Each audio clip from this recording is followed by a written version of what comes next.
के गर्नु भएको?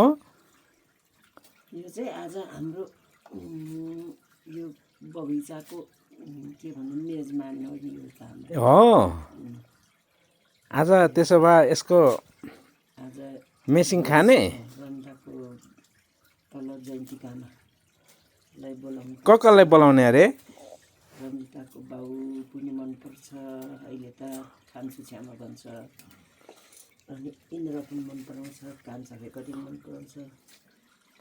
अरे हो अनि भोलि त के दामी छ अघि हाम्रो बिरानको सिस्नो। तर तिमीले बनाएको त साह्रै स्पेसल हुन्छ हौ यो सिस्नु यार।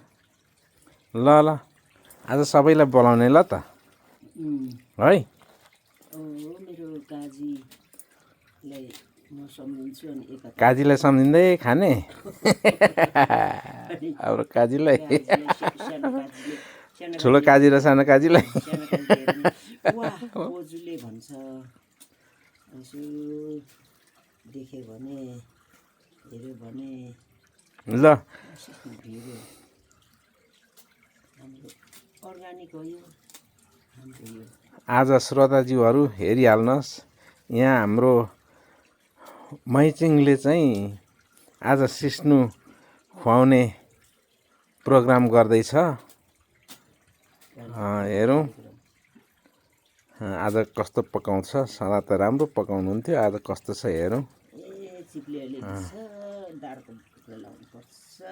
चिप्ले भेन्डी के अरे पाउँदैन अहिले, सिजन काठमाडौँमा त पाउँथ्यो नि, तर यो दार लगाउनु पर्छ।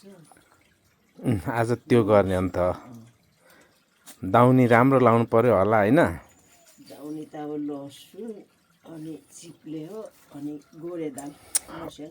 Okay thank you. अनि भात चाहिँ मकैको चामल फट्कायो, ल त कोदोको पिठो ल पफ्याएर मर्काउनु पर्छ लिसैलो। ल गाइस हेरिहाल्नुभयो, आज हाम्रो यसको प्रोग्राम हुँदैछ। भरै के भयो यो कुखुराले के गर्छ? मौका परेछ भने पकाएको पनि हामी देखाउने कोसिस गरेछौँ। र अहिलेलाई यति नै, फेरि पछाडि यस्तै प्रोग्राम लिएर फेरि आउनेछौँ। धन्यवाद। सिस्नु खानेहरूलाई चाहिँ यसो हेरेर